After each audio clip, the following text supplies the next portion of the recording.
So maybe I could start with a short introduction and introduce Adish while people are still connecting.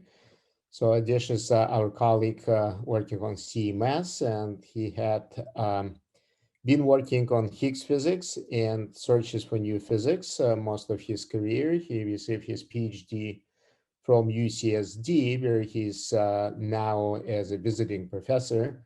His PhD was actually on the discovery data sample for the Higgs boson, and he was doing the Higgs to ZZ analysis in 4 leptons.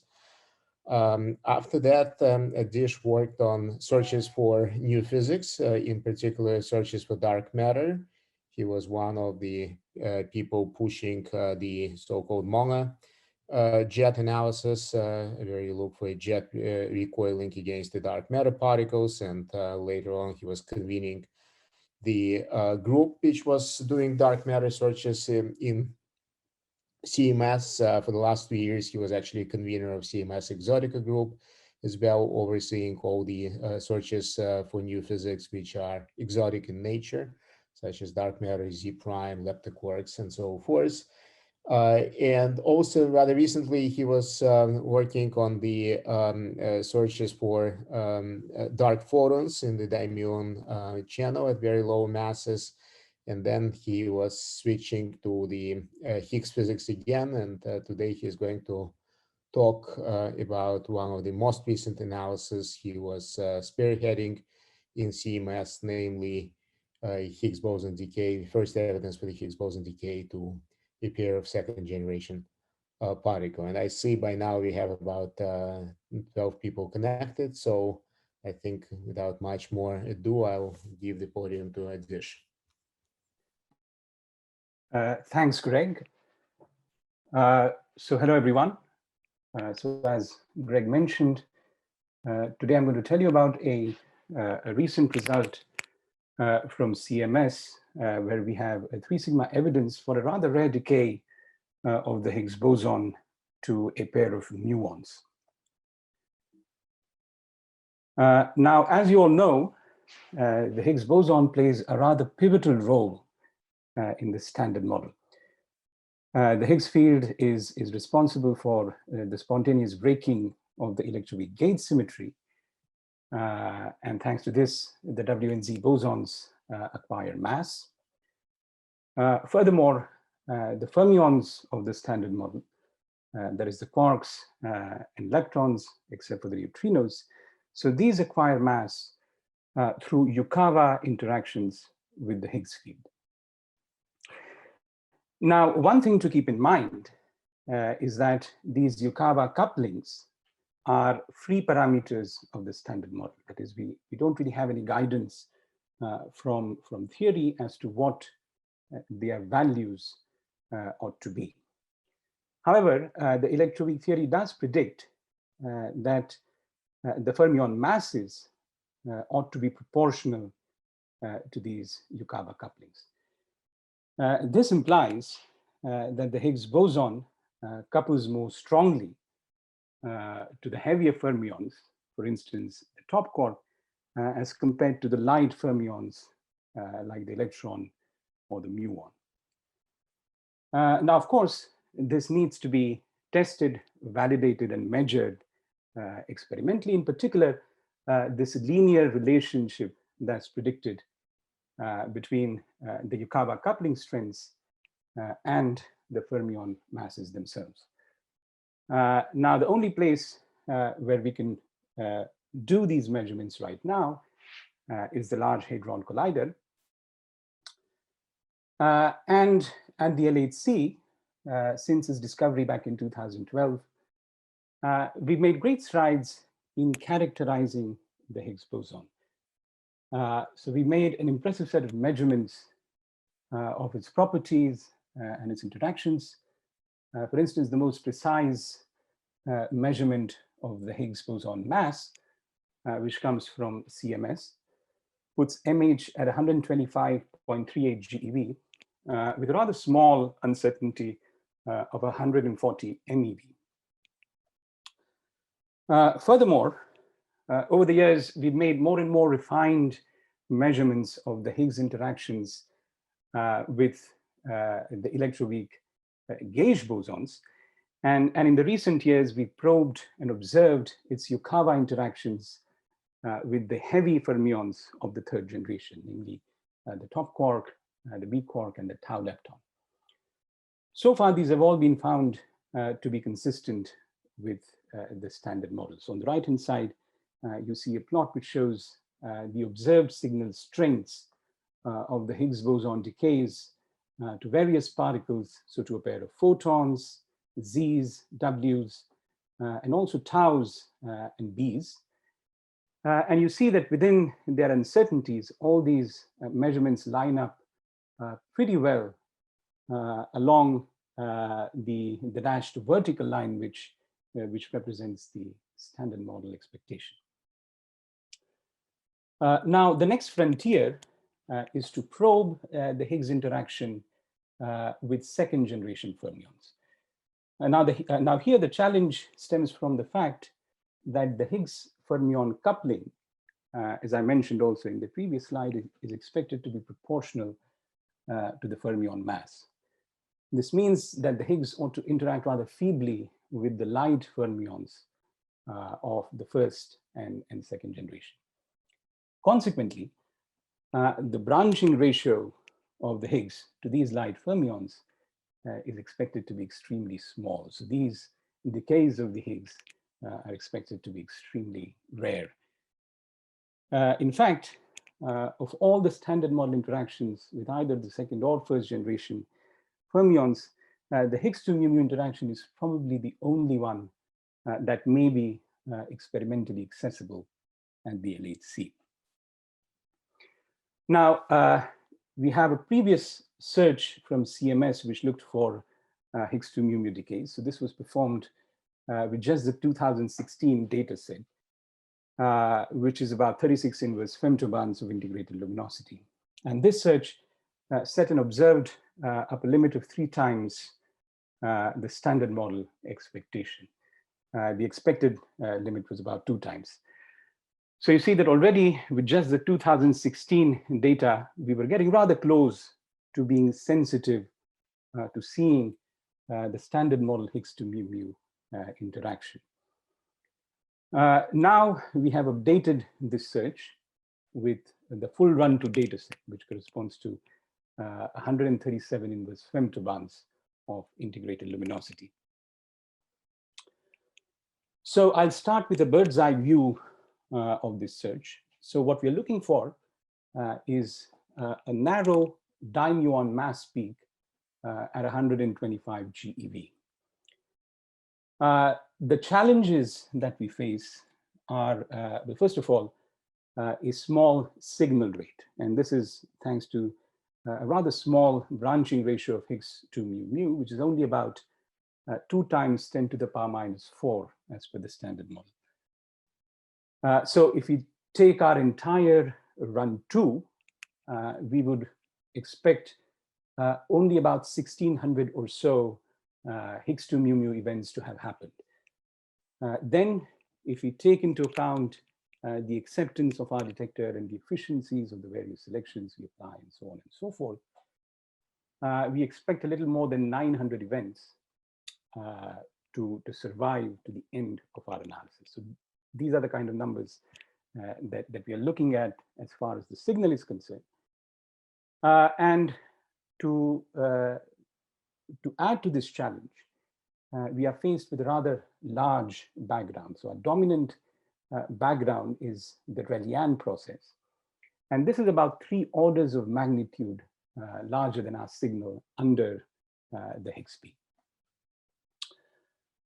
Therefore, in order to maximize the sensitivity of the search, what we do is to split it into 4 individual analyses that are tailored to exploit the unique topologies of the 4 main production modes of the Higgs boson.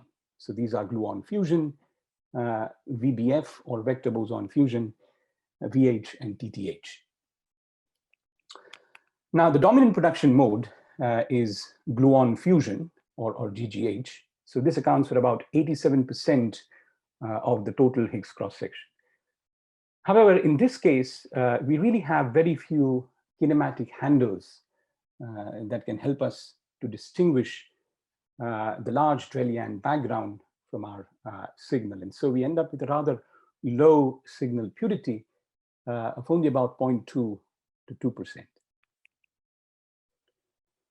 Next comes VBF, which is about 7% of the total Higgs cross-section. Here we do have an additional handle in terms of 2 jets on top of our Higgs boson. And these jets typically tend to have a large pseudo-rapidity or eta gap. And they also form a large dijet invariant mass.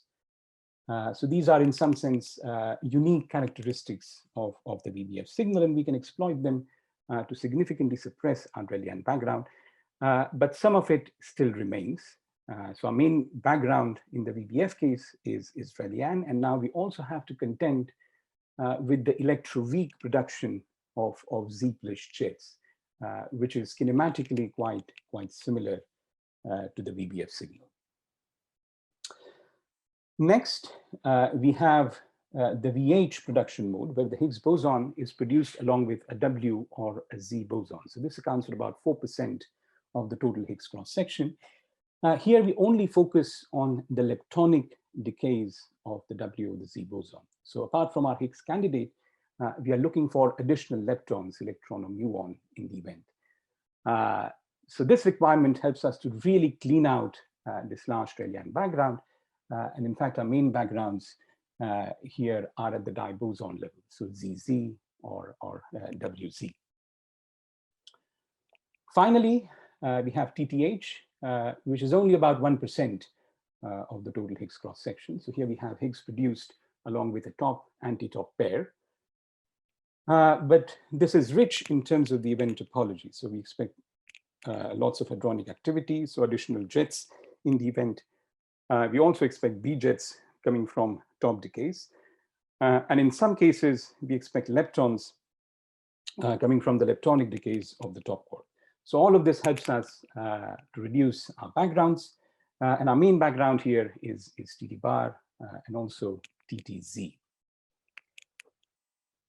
Now to give you a sense of the purity of the signal that we expect in these 4 channels. So here you have a bar chart where each of the bars, they represent certain event subcategories in these 4 channels. And you can see in dark blue at the top, you have the gluon fusion channel. And here the purity is at the % level. In green, you have VBF, where in some cases we can have rather high purity, even up to 30% or so. And then for VH and TTH, also in some cases you can see we can get purity at the level of 10 to 20% or thereabouts. Then we can look at the sensitivity that each of these channels brings to the analysis. And here we have another bar chart where you see now the signal over square root of background, which is an indicator of the analysis sensitivity for the 4 different channels. And what you can see from this plot is that the 2 driving channels which dominate the overall performance of the analysis are gluon fusion and VBF, but we do get added improvements from VH and TTH. Okay, so that was the production side of things. So now let's look at the Higgs to mu decay. So here, as I mentioned, the signal is characterized by a sharp dimuon mass peak at 125 GeV. And therefore, the dimuon mass resolution plays a defining role in determining the analysis sensitivity. So sharper the peak, lesser the amount of background sitting under it. So we start our analysis by requiring 2 opposite sign muons in the event. These form our Higgs candidate, and we require the PT to be at least 20 GeV. Furthermore, we require at least one of these muons to have a PT that's consistent with our online trigger requirements. Now coming to the PT resolution of the muons.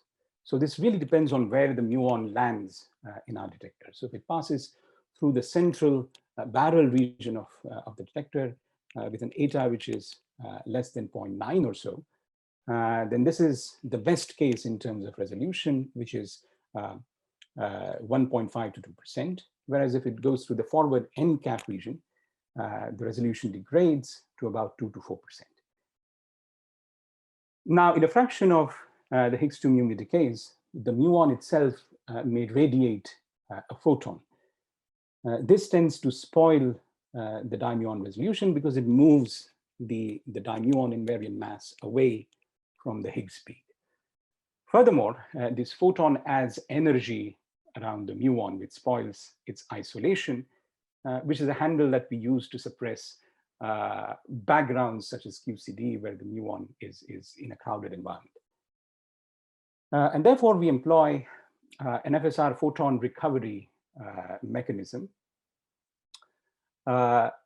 This is basically directed towards collecting FSR photons in the close vicinity of the muon. And with this in place, we see about a 3% improvement in the mass resolution and about 2% overall increase in our signal efficiency.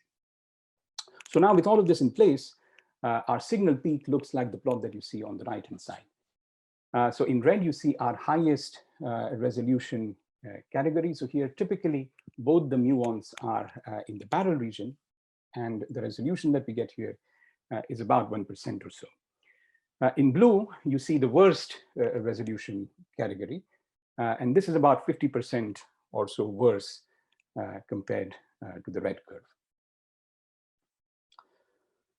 All right, so now let's look at how we split our events into the 4 different analyses. So we start with an inclusive preselection where we require 2 opposite sign muons with PT greater than 20 GeV. Then if the event contains B-jets, so at least 1 medium tagged or 2 loosely tagged B-jets, then that goes in our TTH analysis. If it further contains an additional lepton, electron or muon, then that goes in the TTH leptonic category. Whereas if there are no extra leptons in the event, then that falls in the TTH hadronic category. Events which do not pass this B-jet selection, if these contain additional leptons, then they fall in our VH analysis. If there is exactly 1 extra lepton, electron or muon, then that goes in the WH analysis. Whereas if we have an extra E plus E minus or mu plus mu minus pair, then that event goes in our ZH category. Finally, if our event has no B-jets or no additional leptons, but if it has 2 VBF-like jets, so basically 2 jets with a diejet mass that's greater than 400 GeV, and with an eta gap more than 2.5, then these fall in the VBF analysis.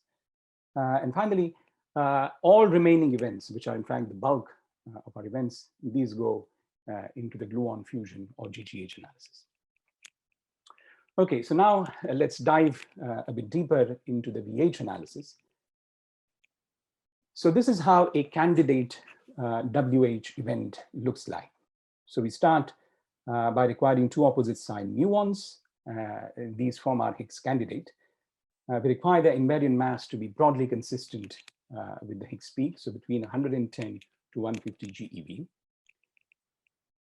Then we require exactly 1 additional lepton in the event, so either an electron or muon. So here you see there is an additional electron with a PT of 82 GeV.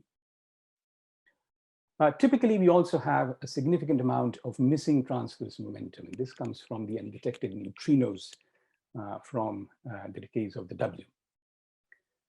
We apply a B veto in order to stay orthogonal to the TTH analysis that I'll describe later. And with all of these selections in place, our dominant background is WZ to L nu 2 mu. Next, let's look at the ZH category. So here again, we have our dimuon pair with mass between 110 to 150 GeV. But now we require an additional E plus E minus or mu plus mu minus pair. So here you see we have an additional dielectron pair. We further require that the mass of this dielectron pair be consistent with the Z peak. So this forms our Z candidate. And with 4 leptons in the final state, our dominant background is ZZ going to 2 mu 2L. Okay, so now let me describe the analysis strategy that we adopt. I like to call it a divide and fit strategy. It's also been used in several previous analyses, such as Higgs to gamma gamma. The idea is to train a multivariate classifier, which helps us to discriminate between the signal and background. So here we throw in a whole bunch of input variables in order to exploit the full kinematic content of the event. However, the input variables are carefully chosen to be uncorrelated with the Higgs candidate mass. So the only information that we don't provide to the MVA is the mass of the Higgs candidate for reasons that you'll see next. However, we still want the MVA to give a higher or more signal-like score to events that have higher dimuon mass resolution. To achieve that, during the training of the MVA, we weight the signal events by a factor of 1 over the estimated dimuon mass uncertainty. So this pushes the higher resolution events to a more signal-like score. Okay, so with this in place, the MVA output looks somewhat like the sketch that you see on the right-hand side. And based on this output, we divide our events into several subcategories which tend to have varying signal purity. So the idea here is to separate out the high purity or more signal-like events from the low purity or more background-like events. So once we have our categories defined, the next thing we do is to fit the dimuon mass distribution in each of these subcategories. Here we employ parametric functions to model our background and also our signals. So we are basically doing a bump hunt to look for the dimuon mass peak. Then we combine the results from all of these subcategories to finally extract our signal. So this, as you can see, is a completely data-driven approach as far as the background prediction is concerned. Okay, so now coming back to the VH analysis. So here we start by defining 2 BDTs, one for the WH category and one for the ZH category. Both of these BDTs have certain common set of inputs. So these are mainly related to the kinematics of the dimuon Higgs candidate. Then for the WH category, where we have an additional lepton, we throw in input variables related to its kinematics. So it's PT, it's delta eta with respect to the Higgs candidate, and so on and so forth. Similarly, for the ZH category, we construct inputs from the kinematics of the Z and the Higgs candidates. At the bottom, you can see the output of the WH BDT distribution. And based on this output, we define 3 event subcategories, which are demarcated by these vertical lines that you see in the plot. And then we take events in each of these subcategories and perform a fit to the dimuon mass distribution to extract our signal. So on the right-hand side, you see our highest purity WH subcategory and the fit, and that's performed to the data in this category. Finally, we combine the results from all the WH and ZH subcategories. Our expected significance for a standard model Higgs 2 mu signal is 0.4 sigma, and what we see in data is a 2 sigma excess. Next, we come to the TTH analysis. So this is how a candidate TTH hadronic event looks like. So again, we have our dimuon pair. Here we require no additional leptons in the event, but we do require additional B-jets, so at least 1 medium tagged or 2 loosely tagged B-jets in the event, since we expect them from the decays of the top core. Furthermore, we require a significant amount of hadronic activity, so at least 3 jets with PT more than 25 GeV, and at least 1 jet triplet whose invariant mass is broadly consistent with the top mass, so between 100 and 300 GeV. The dominant background in this case is TT bar plus jets. Next, let's look at a TTH leptonic event. So here again, we have our two muons which form the Higgs candidate. But now we also require there to be additional leptons in the event. And here you see there is an additional electron with a PT of 41 GeV. So here we also typically have a significant amount of missing ET, again from the undetected neutrinos from the decay of the W. As in the TTH hadronic case, so here we also require B jets in the event and also a certain amount of hadronic activity. Here our dominant backgrounds are TT bar, but also here we have to contend with TTZ. Now for the TTH analysis, we also adopt the divide and fit strategy. We construct two BDT classifiers, one for the TTH hadronic category and one for the TTH leptonic category. These again have certain common set of inputs. Some of them are related to the kinematics of the dimuon system. But we also have certain global quantities like the missing transverse momentum in the event, the number of jets, HT, which is basically a scalar sum of the PT of all the jets in the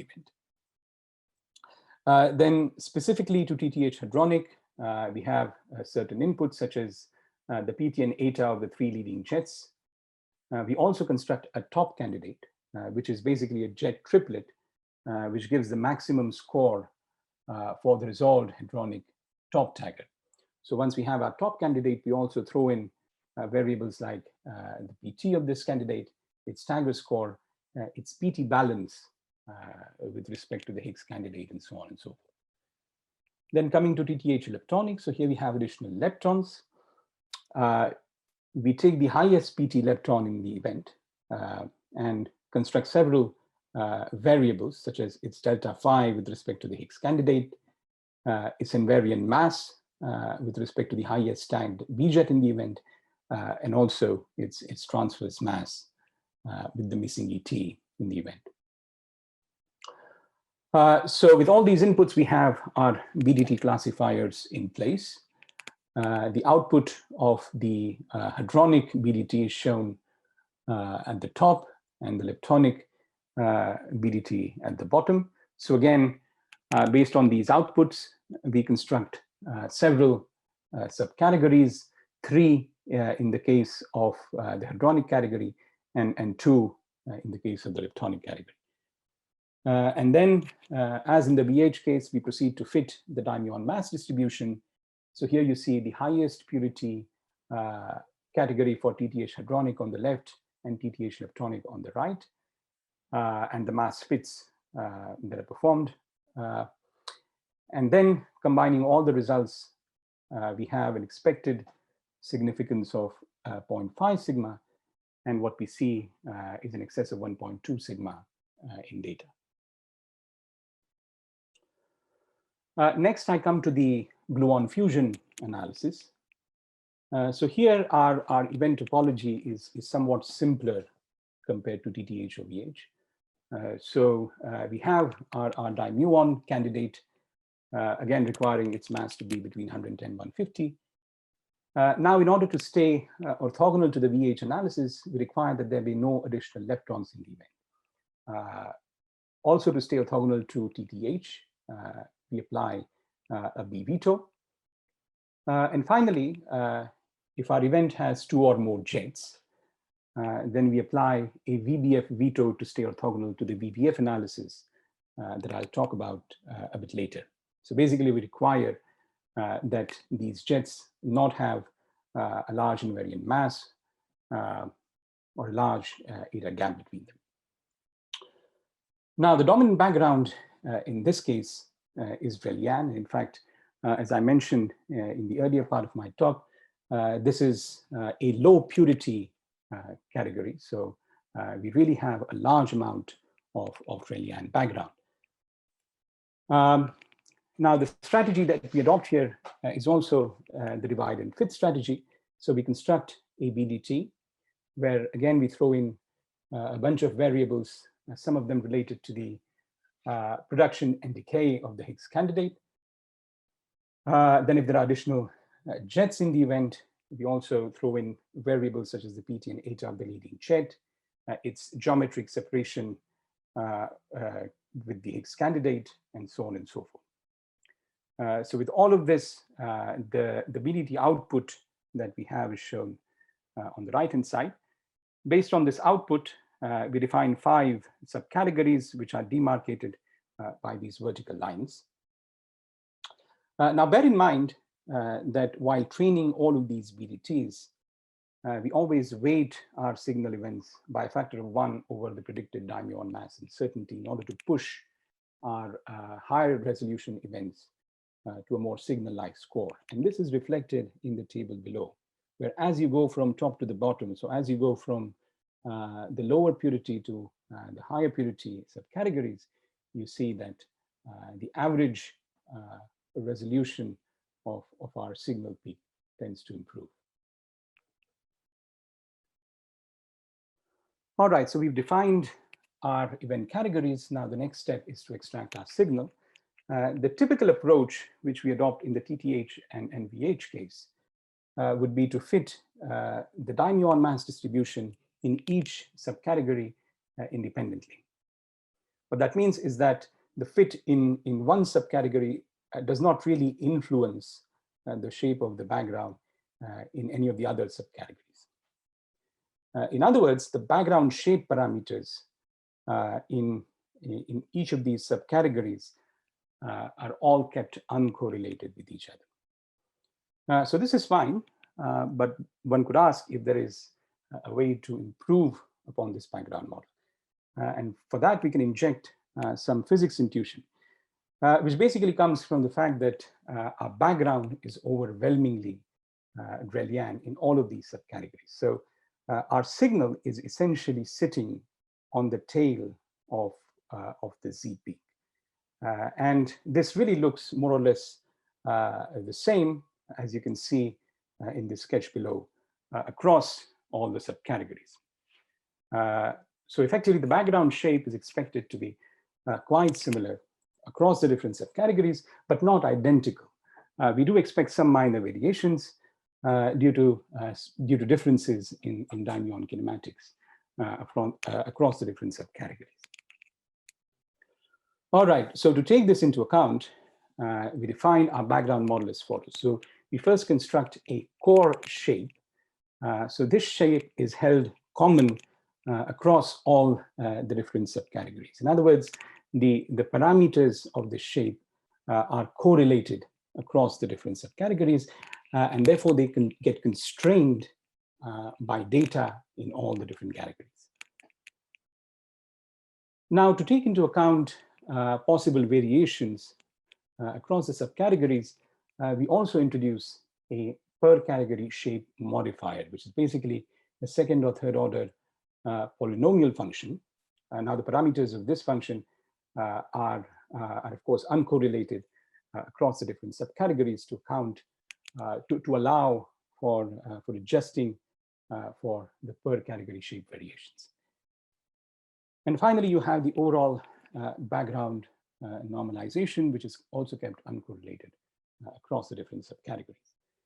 Now, the advantage of constructing this model is that when you put together all the different subcategories, the total number of parameters that we are fitting for is reduced. And this is thanks to this core shape, which has common parameters across all the different categories. And with now fitting fewer parameters, we are able to better constrain our background. And what we see is that we gain about 10% with respect to the case of keeping all the subcategories uncorrelated. Okay, so these are some of the results from the gluon fusion analysis. So these are the two most sensitive subcategories. You can see the muon mass distributions and also the fit to the data. Here again, we combine the results from all the different subcategories. Our expected significance is 1.6 sigma, and we have an observed excess of 1 sigma in data. Finally, I come to the VBF analysis. So here you see a candidate VBF signal event, where again you have the two muons coming from the decay of the Higgs. We require that there be no additional leptons or B jets to stay orthogonal to some of the other channels. But we do require that there be two VBF-like jets in the event. So jets which have a large eta gap and form a large dijet invariant mass. Now, this VBF topology, as I mentioned earlier, it helps us to reduce the Drell-Yan background, but it still remains significant.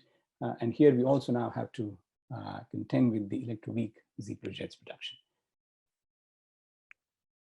Okay, so for the VBF analysis, we adopt a slightly different strategy compared to a divide and fit. And to appreciate that, let me quickly recap the divide and fit strategy. So there what we did was to construct a multivariate classifier, throwing in all kinds of input variables except for the muon mass. Then based on the output of this MVA, we construct various categories of events. Now, one thing to keep in mind is that there is always a trade-off that we have to face while defining these MVA categories. So we can always cut harder and harder on the MVA score to get a higher and higher purity category. But these also tend to have very few events. So then when we try to fit the muon mass distribution, due to the limited number of events in the side bands of the peak, the fit has a rather limited constraining power. So it ends up with a large amount of statistical uncertainty on the background, which then tends to limit the performance of the analysis. So now, can we do anything to improve this? As I had mentioned earlier, in the VBF case, we can actually get a rather high purity of 30 to even 40% in some categories, but these end up with very few events, so less than 10 or so in the Higgs mass sideband. So when you perform a fit, it ends up giving us a statistical uncertainty, which is as large as 30 to 50%, which really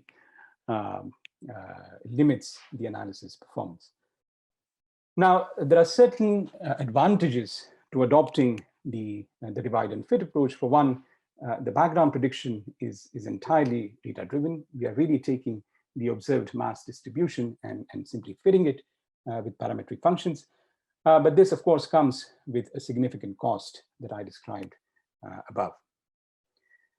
An alternate approach is to throw in the muon mass directly into our MVA classifier. So now the MVA has really all the information about the kinematics of the event. So we can really take the output of the MVA classifier and simply perform a binned fit to this distribution in order to extract our signal. Now here, we can no longer do a parametric fit because we do not really expect a smooth distribution, unlike the divide and fit case. And so we have to rely on simulation in order to get our background estimate. Now, CMS has performed detailed measurements of the Drell-Yan and electroweak Ziegler jets processes, which are the main backgrounds in this analysis. And we are really quite confident that we can indeed rely on simulation to predict these backgrounds, in fact, with better precision compared to this large 30 to 50% uncertainty that we would end up with if we were to do a parametric fit. But we don't stop there. What we do is to also look at the side bands of the Higgs peak, so the immediate neighborhood of the Higgs resonance. So the mass window between 110 to 115 GeV and 135 to 150 GeV. So this is signal depleted, and we use this sideband region to validate the prediction of our simulation and also further constrain our background. So with all of this in place, we see about a 20% improvement in expected significance compared to the divide and fit strategy. So now in the VBF analysis, so here we employ a DNN-based classifier, where again we throw in a whole bunch of input variables, some related to the Higgs candidate kinematics, others to the kinematics of the VBF jets, and so on. But now we also include the dimuon mass as one of the inputs to the DNN. So at the bottom, on the left-hand side, you see the DNN output for the sideband region. And on the right-hand side, you see the DNN output for the signal region. So what we then do is to perform a simultaneous fit combining the sideband and the signal regions. And this helps us to maximally constrain our background and to extract our signal. Now, since we are relying on simulation to predict our background, we have to be careful that we account for all possible sources of systematic uncertainties. And of course, we do that quite painstakingly. So for instance, we account for possible mismodeling of the parton shower. So here we compare the Hurwicz parton shower, which is our nominal choice, with Pythia. We also take into account uncertainties due to jet energy scale and resolution, Monte Carlo statistical uncertainty, all the relevant theory uncertainties, and so on and so forth. But the important thing to keep in mind here is that the overall impact of all of these systematic uncertainties is still quite small. It's only about 5%. And that's because we have very few events in the signal region. So the driving uncertainty in the VBF analysis is still the statistical uncertainty due to the limited number of events that we have, mainly in the tail that you see here. So finally, coming to the results for the VBF analysis. So here, our expected significance is 1.8 sigma, and we see a 2.4 sigma excess in data. So then we combine the results from these 4 analyses, and here you see an expected p-value distribution as a function of the Higgs mass. So here we have injected a standard model Higgs 2 mu signal at a mass of 125.38 GeV. So as you can see, the most sensitive channel is VBF here in blue, followed by gluon fusion in red. And then we have some contributions also coming from VH and TTH. The expected significance is 2.5 sigma. And here you see the observed p-value distribution. The combined one is again shown in black.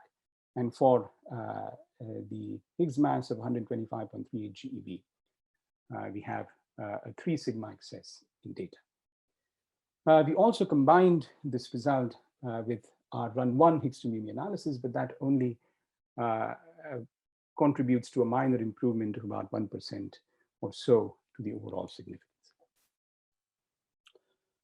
Okay, so now that we have a 3 sigma excess in data, so here we can look at how this signal is spread out among the 4 categories. So on the left-hand side, you see the measured signal strengths in the 4 categories. You also see the combined signal strength, which is about 1.2 times standard model prediction with an uncertainty of about 0.4.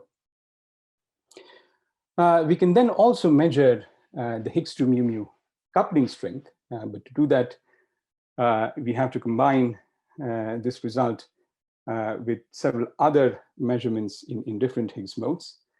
So on performing this combination, so here you see a likelihood scan for the measured coupling strength, which is 1.13 times the standard model prediction with an uncertainty of about 0.2. So all of these measurements are very compatible with the standard model prediction.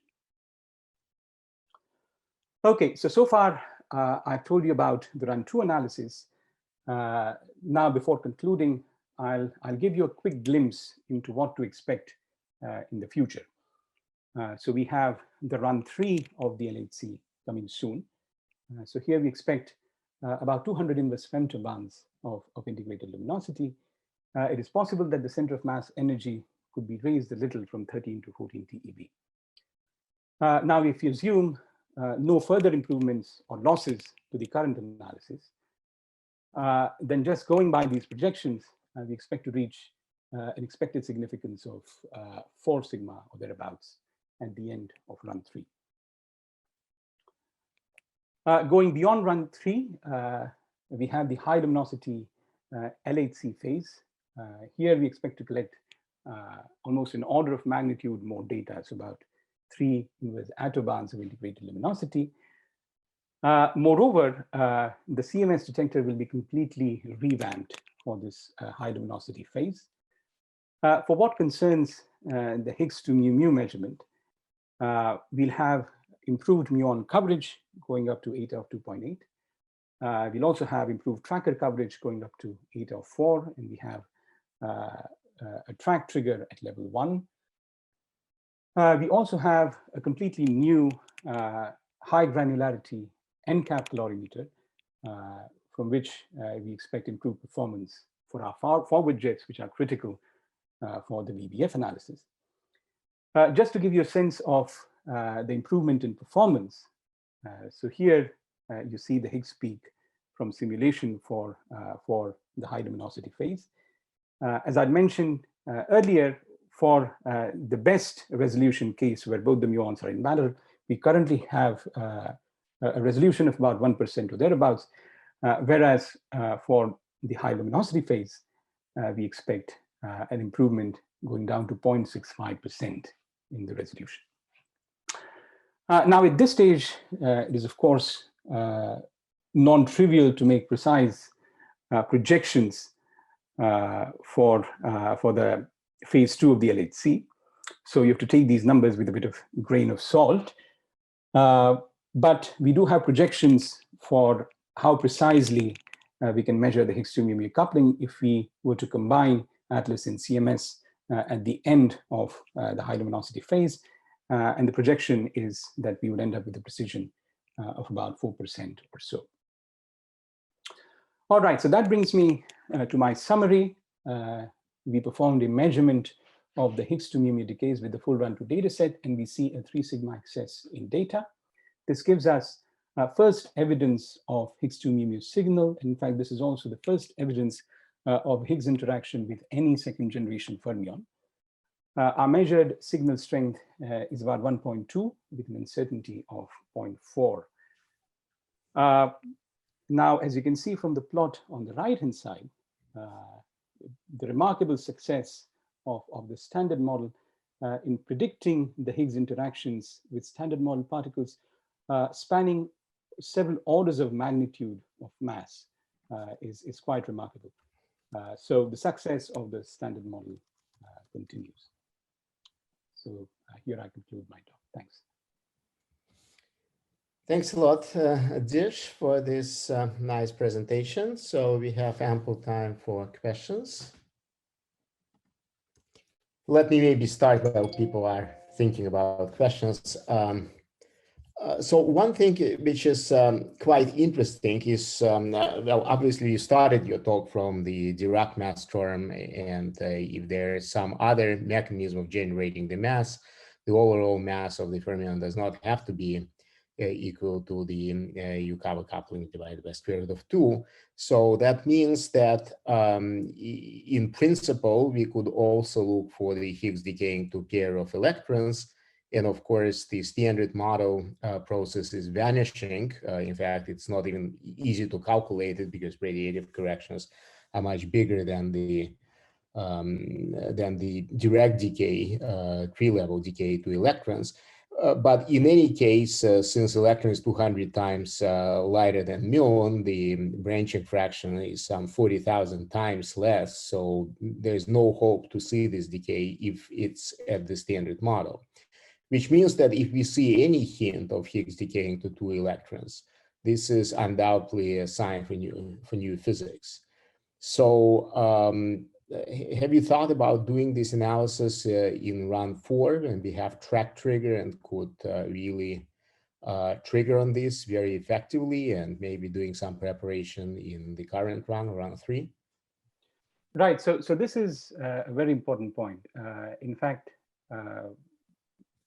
my plan was to actually now start looking at Higgs 2 EE, because the analysis essentially would be very similar to Higgs 2 mu mu. And indeed, any sign of a signal would point to some BSM physics, because the branching ratio for Higgs 2 electrons is I think 2 times 10 to the power minus 9. So practically, there is nothing that we can expect from the standard model at all at the LHC. So yeah, this is absolutely the next thing to do. Higgs 2 mu mu was, of course, took precedence because it was just round the corner, effectively. But now that we have that, the next step is to look at Higgs 2 EE. In fact, in run 1, both these analyses were actually done together. And in fact, what ATLAS does, so if you look at the ATLAS paper, they have Higgs 2 EE and Higgs 2 E mu together in one single paper. So that is also another search that one could do. That would, again, if you see a signal there, would point to some kind of BSM physics. So both Higgs 2 EE, but also Higgs 2 E mu is something to look for, I would say. Right, and of course Higgs 2 mu tau, which E tau, which we also pursued in both ATLAS and CMS. Right. Yeah, and just to say that I didn't go into too many details, but we do have models which would predict this linear relationship, which you nicely see here on this plot, to not be the case. So, for instance, if you have additional Higgs doublets, for instance, then that could spoil this really linear relationship as well. So there are BSM scenarios in which the Higgs coupling may not be proportional to the Higgs mass, and that's why it's really important to probe these rather rare interactions, because in some sense they are a bit unnatural, given how small these couplings are. So there's always some hope that there may be some BSM physics lurking around. Well, you could remind me about Higgs to tau tau. And nice talk, very nice talk. Thank you, Adish. So I do not know what the latest and greatest result on Higgs to tau tau is. Of course, we had the observation way back, I think more or less at the start of run 2. I think we have a Higgs to tau tau, the full run 2 analysis pass probably that came out recently, but I'm not entirely sure of the latest status of Higgs to tau tau, I have to admit.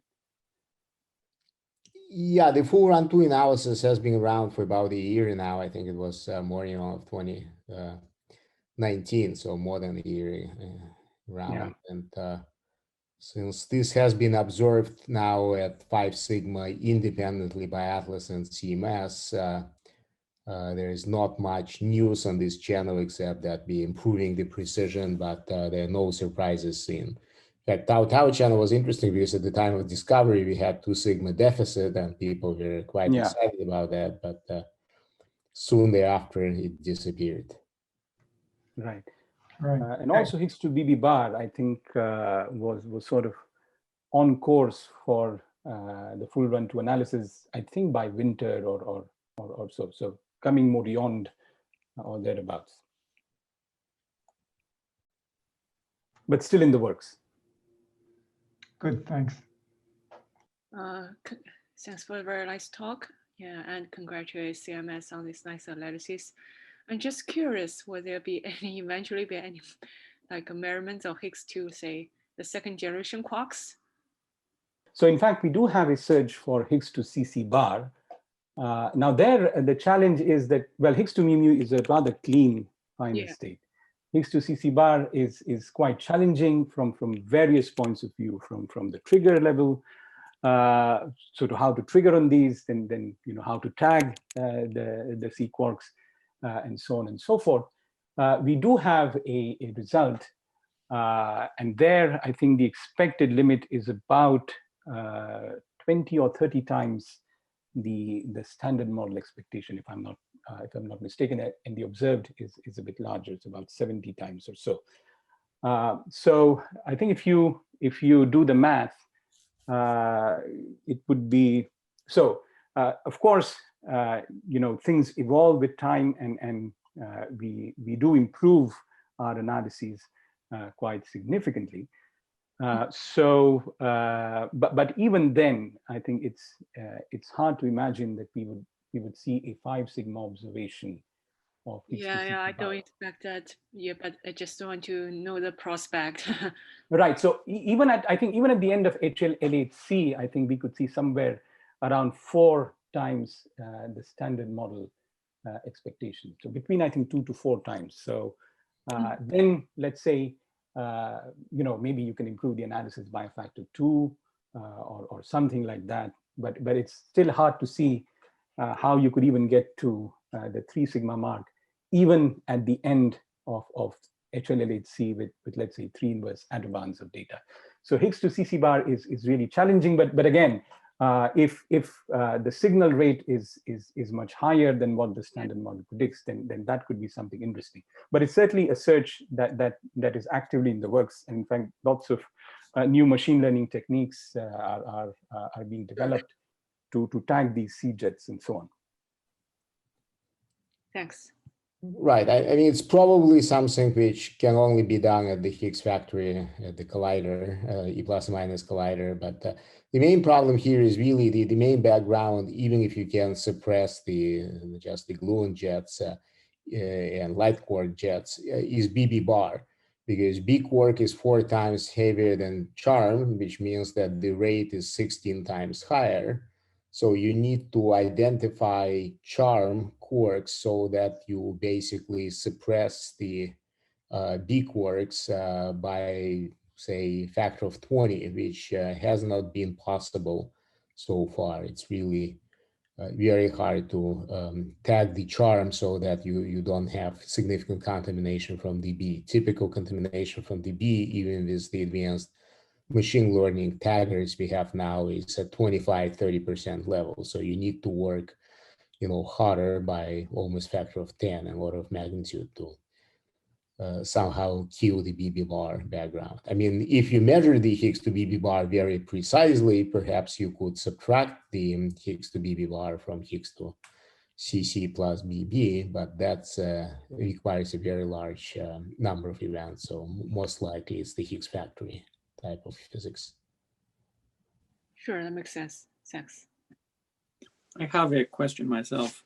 It's not a question per se, but I'm trying to think of any way that this can relate to an observable on the sky, which is the decay into a mu would will give rise to positrons. We know of positron excess on very high energies, hundreds of GeV. And I wonder if there's any way in some environment where protons can be accelerated to give rise to the production of Higgs. Perhaps I can explain the positron excess. It's not something I looked into, but just triggered this thought by listening to this very nice talk today. Does anybody know? I mean, I can't really give you a good answer on that. Well, in our dark matter searches, we do consider these spin zero mediators, and there are indirect searches which look for them. But for let's say the Higgs, the dominant decay would be to a pair of taus. So I think even if you were to get some electrons or muons, probably it's more likely to come from the taus themselves rather than a direct Higgs decay. Or from the B jets. Or from the B jets, right. So I think for the indirect searches, these are the kind of favored final states, so BB bar or tau. So these would, I think, tend to dominate for these kind of so Higgs or Higgs-like kind of scalar or pseudo-scalar mediators. Right. Okay. Thank you for the very nice talk. Thank you. But Saras, I mean, I think there might be a connection to sky observables related to the neutrino masses and overclosure of the universe, cosmological measurements of the neutrino masses, because if there is additional mechanism which generate neutrino masses, and it contributes to the to the fermion masses independent of the Higgs mechanism, that's what you could probe with this type of decays. Maybe not in the muon channel because the muon mass is still much bigger than the mass of the neutrino, but in the decay in the electrons, which has significantly smaller standard model probability. So there might be this remote connection. Maybe early universe then. Right. Early universe and probably changing the degrees of freedom. True. Thank you. Thank you for a very nice talk. Last chance for questions. If not, let's thank Adish again for taking time out of his busy schedule and going into dinner time. Thanks a lot, Adish. Thanks, Greg, and thank you all for listening and for the wonderful questions. Thanks a lot.